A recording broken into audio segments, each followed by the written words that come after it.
Welcome to Cheat Sheet Tales, where secrets slip, lies unravel, and the truth always has a twist. Real stories, raw confessions, shocking betrayals. Drop a comment if you've ever caught a red flag too late. Now, let's get into today's tale. I'll never forget his exact words, Kayla. There's just no room for redundancies in our new structure. Redundancies. 15 years of my life. Redundant. I sat there in that sterile conference room, looking at Colin's perfectly groomed beard, thinking about how I'd literally built the systems keeping this entire company alive while he was still in college. I take a deep breath, adjusting my position slightly. The ring light cast shadows across my bedroom wall. It's 3:17 in the morning, and I'm finally ready to tell this story. Hi, if you're new here, I'm Kayla Carorso, 42, recently unemployed, and about to tell you how I accidentally on purpose caused the biggest pharmaceutical logistics crisis since, well, ever. I laugh, but it comes out hollow. Before I really get into this mess, please like this video, subscribe if you want to hear more corporate warfare stories, and let me know where you're watching from in the comments. Because honestly, I need to know I'm not just screaming into the void right now. I twist my silver ring around my finger, the one my abua gave me before she died, the one I was wearing the day I got hired at MedRoot. So, 6 months ago, picture it. I'm sitting across from Colin Hollow, our genius COO who'd been with the company all of 8 months. Behind him is Neva from HR, avoiding eye contact because she's known me for 12 years. We ate lunch together every Wednesday until she got promoted. I reach for my water, taking a long sip. I should back up. MedRoot isn't just some random company. They transport temperature-sensitive medications, cancer drugs, vaccines, biological samples, stuff that costs thousands per dose and will literally kill people if it gets too warm or cold.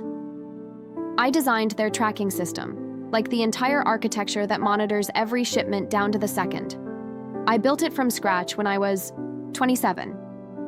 I run my fingers through my hair, tugging slightly at the ends. The thing about specialized logistics is nobody notices it until it breaks. For 15 years, I made sure it never broke. I canceled my honeymoon when the system needed upgrades. I took calls at 3 a.m. when sensors malfunctioned in Singapore.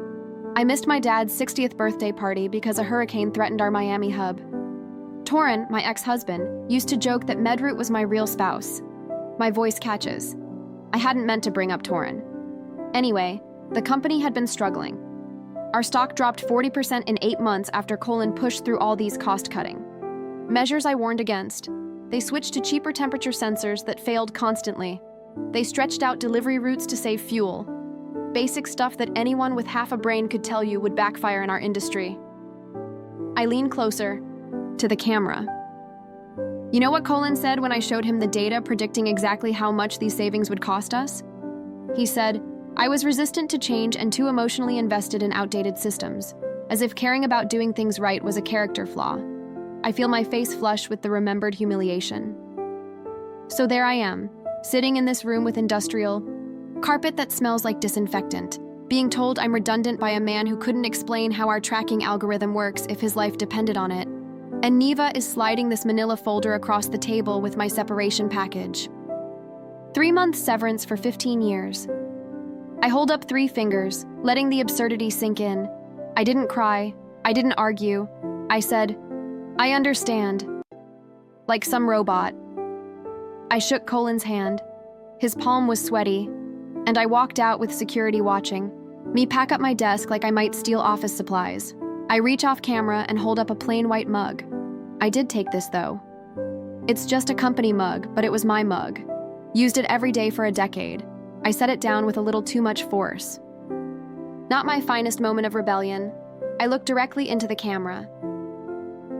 As I'm walking to my car, still in shock, my phone buzzes. It's Sarah Kim from FarmTrack. They're MedRoot's biggest competitor. She'd been trying to recruit me for years, and I'd always politely declined because of, loyalty. I laugh bitterly. She texts, heard about the layoffs. When can we talk? I pause for dramatic effect.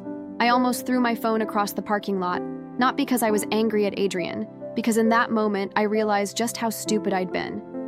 While I was canceling vacations and working weekends, MedRoot was building a company culture that could discard me without a second thought, and the competitors, they knew my value better than my own company did. I tuck my hair behind my ear, revealing the small tattoo of a compass on my neck. So, I sat in my car, air conditioning blasting because it was June in Phoenix, and I typed back, "Tomorrow your office, name the time." Then I drove home, opened a bottle of tequila my sister brought back from Jalisco, and got spectacularly, embarrassingly drunk alone. I shrug. The next part isn't very cinematic. Interviewed with FarmTrack. They offered me 30% more than I was making at MedRoot to come build them a next-generation tracking system. I said yes. I signed all the paperwork, standard non-compete review, which determined that since I'd been laid off, those clauses were unenforceable. It was all very corporate.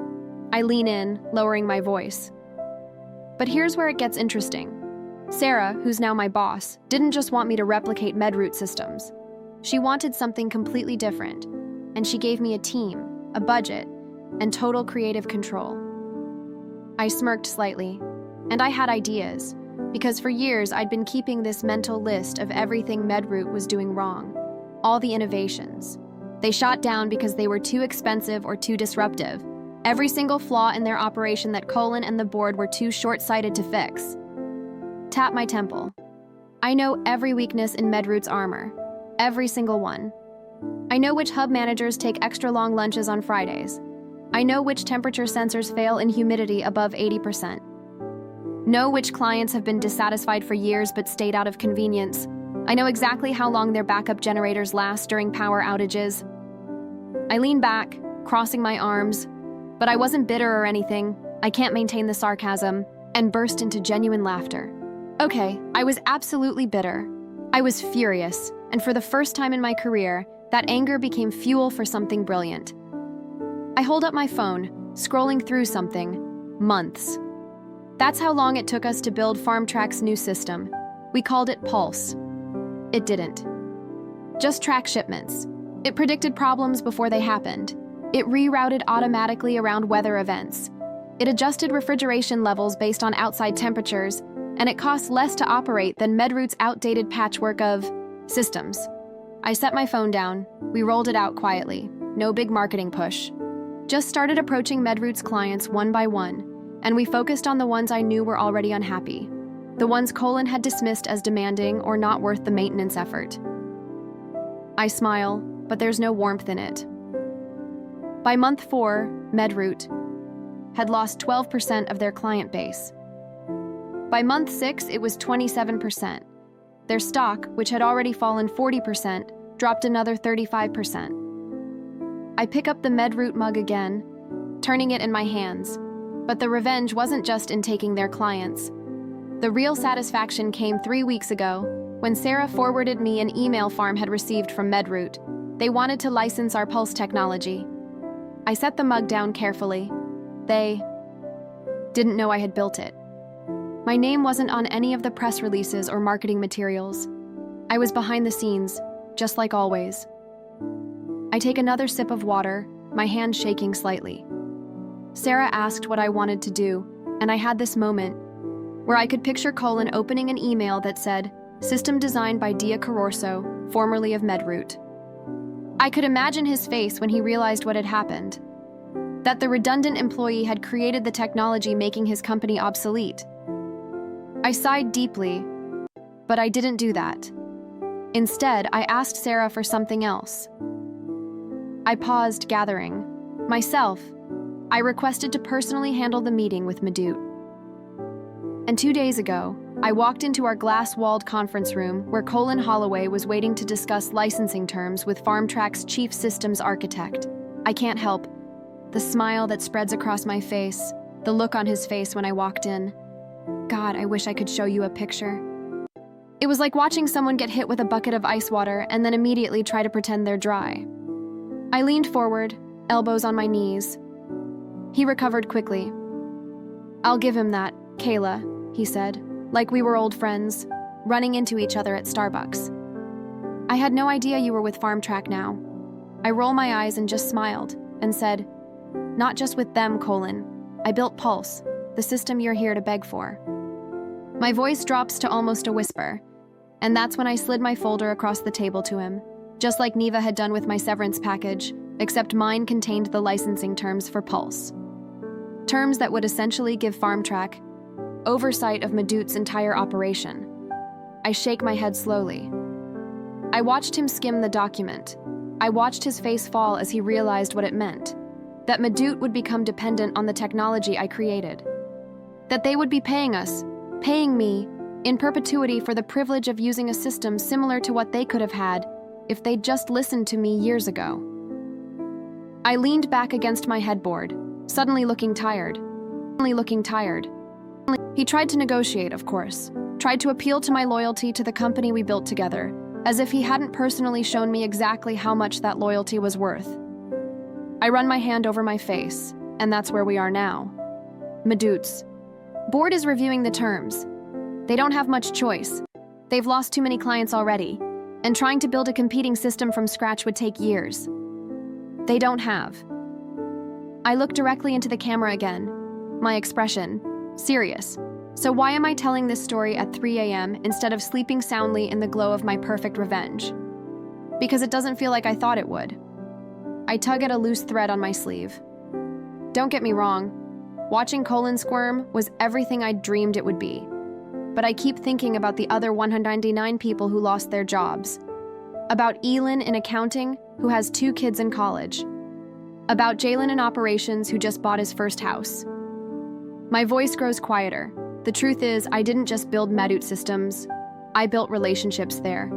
And even though my revenge was aimed at the executives who undervalued me, it's affecting everyone at the company.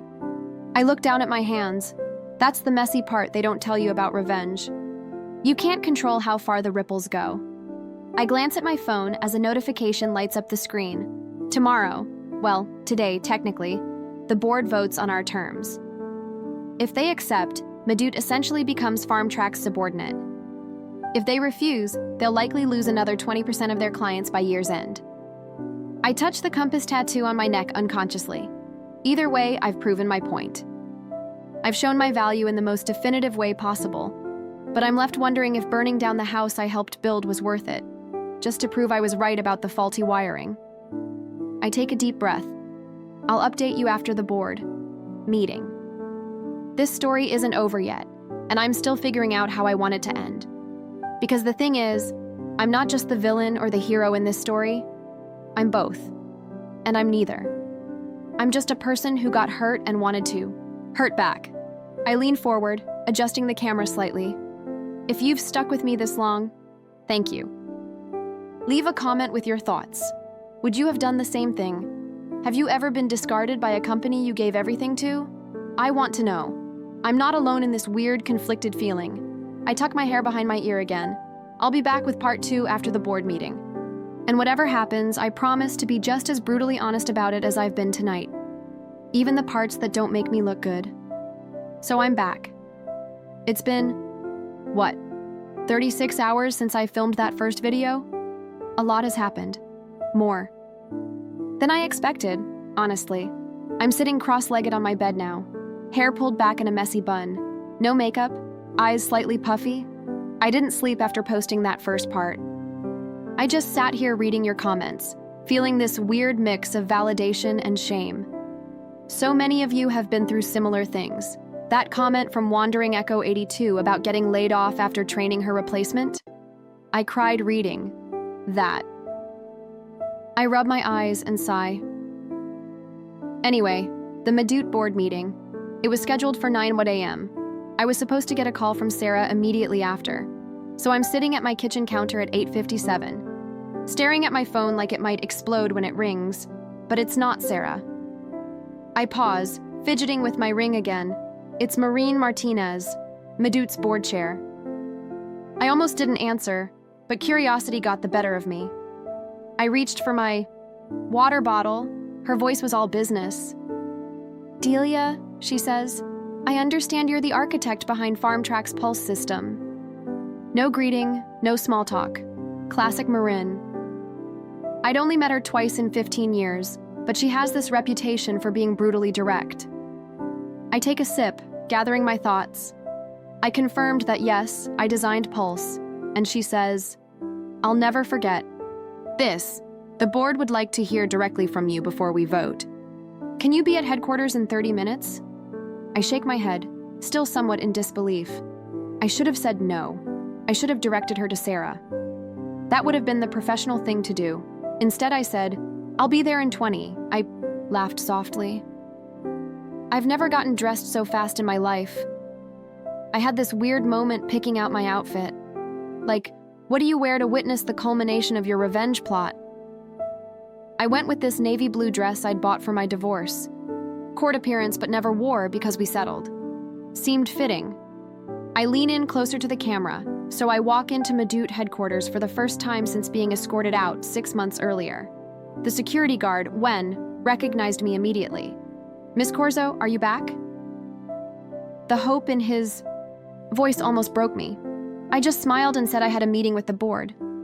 I glanced down, remembering the executive floor was exactly the same. Same weird abstract paintings that look like someone spilled coffee on graph paper. Same reception desk where Valerie has been checking people in since before I started. She hugged me, whispered, "They've been in chaos since you left," and led me to the boardroom.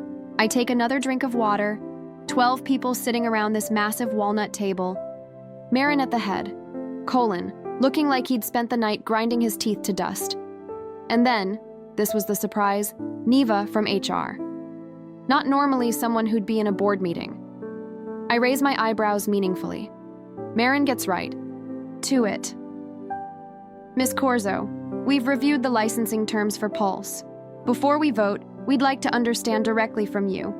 Is this offer punitive?" I let out a short laugh. Can you believe that? Is this offer punitive? As if I was a child acting out, not a professional responding to market conditions.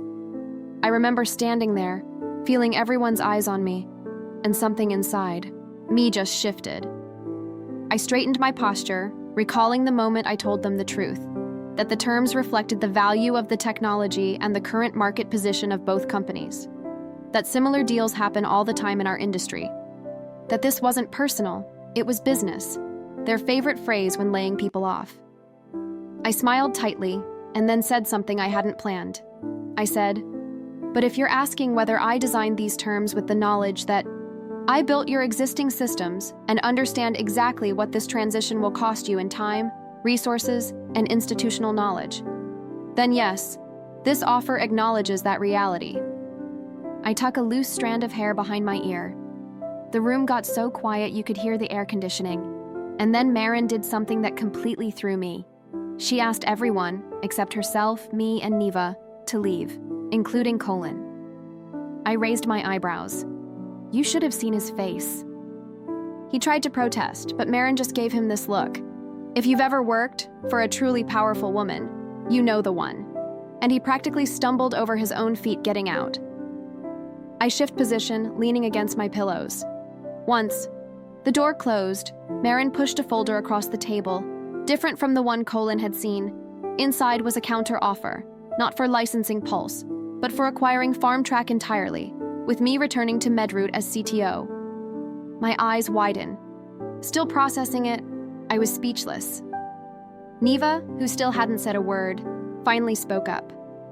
The layoffs were Writer's initiative. The board approved without understanding the technical implications. We've been trying to recover ever since. I shake my head slowly. Marin was more blunt. We made a catastrophic error in judgment, Kayla. Not just in letting you go, but in allowing decisions to be made by people who don't understand our core business. Pulse isn't just better than what we have now, it's what we should have built years ago when you first proposed it. I laugh in disbelief. Apparently, and I didn't know this until that moment, I, Jalen, developed a reputation on the board as the person whose ignored warnings always came true. The Cassandra of Medroot. Marin called me the prophet no one listened to until it was too late. I run my fingers through my hair, tugging slightly. I told them I needed to call Sarah, which I did from a small office they gave me for privacy. She wasn't surprised at all. Turns out she and Marin had already discussed this possibility weeks ago, without telling me. I shake my head, still processing the betrayal. I felt manipulated all over again, like a chess piece being moved around by people with more power. I told Sarah that, and she said something I'm still thinking about. Kayla, you've always seen yourself as just the system architect, never the strategist. That's why people underestimate you and why you underestimate yourself. I looked directly at the camera.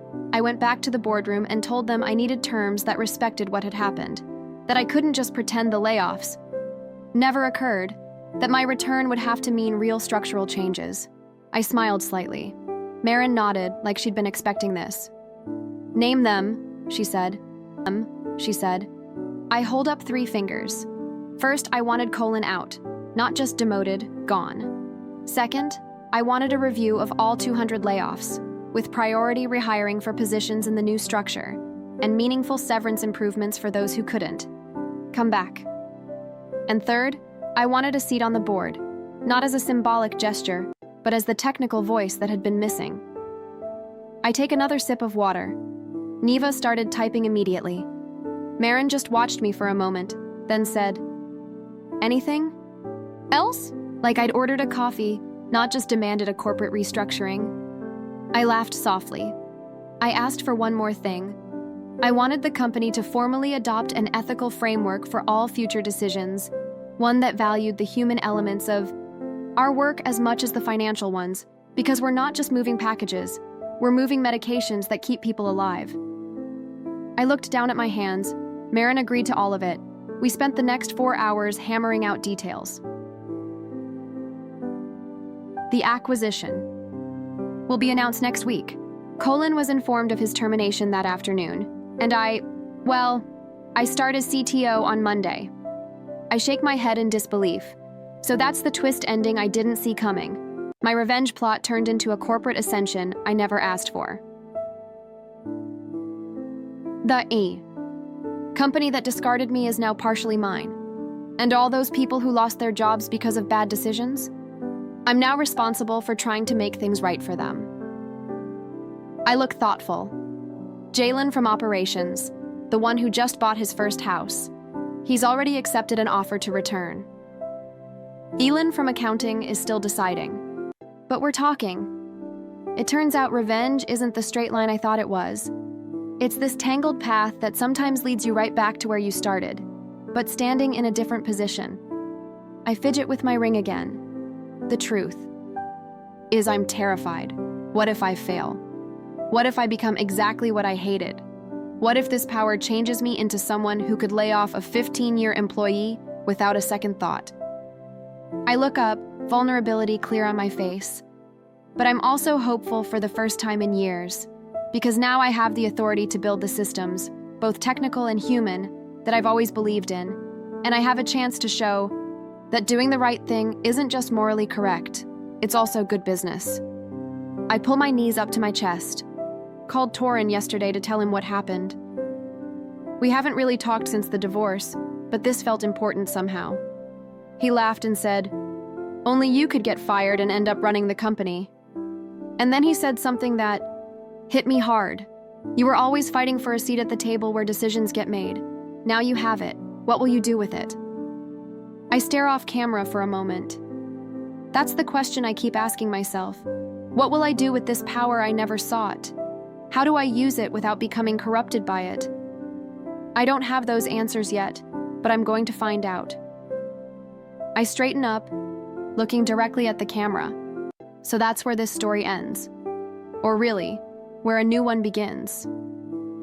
Not with the perfect revenge I'd imagined, but with something more complicated, more challenging, and maybe more meaningful. I smile.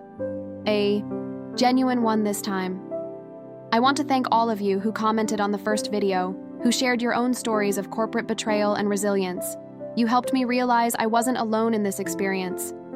And you gave me perspective when I needed it most. I lean in closer. If you're watching this and you're in a situation where you feel undervalued, discarded, or powerless, please know that your story isn't over yet. The skills and knowledge that make you valuable don't disappear when someone fails to recognize them. Sometimes they become the foundation for something you never imagined possible. Tuck my hair behind my ear one last time. I'll update you all in a few months once I've settled into this new role. I promise to be just as honest about the challenges and victories as I have been about everything else. If you want to follow this journey, please subscribe, like this video, and leave a comment about a time when what seemed like your lowest moment turned into an unexpected opportunity, because I could really use that wisdom right now. I smile softly. This is Kayla Carorso, no longer redundant, still figuring it out, signing off. Thank you for listening.